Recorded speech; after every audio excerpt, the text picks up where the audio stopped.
زندگی جبر مسلسل کی طرح کاٹی ہے، جانے کس جرم کی پائی ہے سزا یاد نہیں۔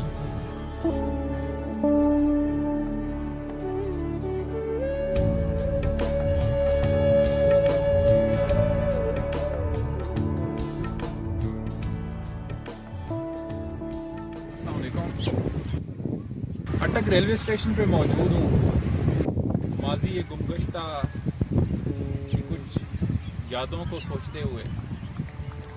زندگی کبھی تو ایک خوشکن قسم کا تجربہ نظر آتی ہے اور کبھی ایک تلخ یاد بن کے ذہن و دل پر سے گزرتی ہے۔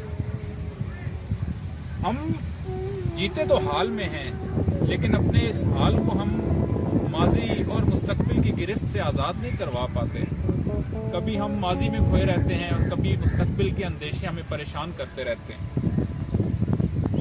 تو ہمارا وقت جس کو ہم حال بولتے ہیں، جس میں ہم جی رہے ہوتے ہیں، وہ کبھی تو ماضی میں ضائع ہو جاتا ہے اور کبھی مستقبل کی فکر اور اس کے اندیشے اس کو کھا جاتے ہیں، اور ہم حال میں وہ کچھ نہیں کر پاتے جو ہمیں کرنا چاہیے، اور بعد میں یہی حال جب ہمارا ماضی بنتا ہے اور یہی ماضی پھر ہمارے آنے والے حال یعنی ہمارے مستقبل کو تباہ و برباد کر دیتا ہے۔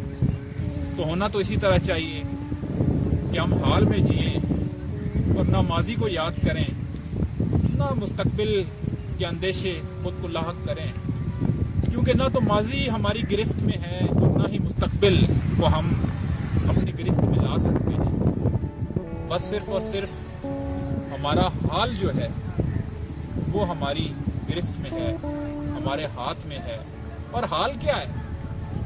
حال بس ایک لمحہ ہے جو ہماری طرف آتا ہے، ہمارے اختیار میں آتا ہے۔ پہلے وہ مستقبل ہوتا ہے، ہمارے اختیار میں آتا ہے، حال بنتا ہے، ہم اس پہ اختیار پاتے ہیں، اور اس کے بعد کوئی حال ماضی میں بدل جاتا ہے ایک یاد کی صورت میں۔ اگر ہمارا وہ لمحہ اچھا گیا تو وہ ایک اچھی یاد بنے گا، اچھا ماضی بنے گا، اور اگر وہ ایک تلخ لمحہ بن کے گزرا تو ایک بری یاد کی صورت میں امر ہو جائے گا۔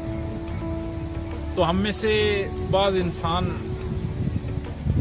کچھ تو ماضی میں کھوئے رہتے ہیں اور کچھ مستقبل میں کھوئے رہتے ہیں۔ حال میں کوئی زندہ رہتا ہے، اور حال میں جو زندہ رہتا ہے غالباً وہی کامیاب رہتا ہے۔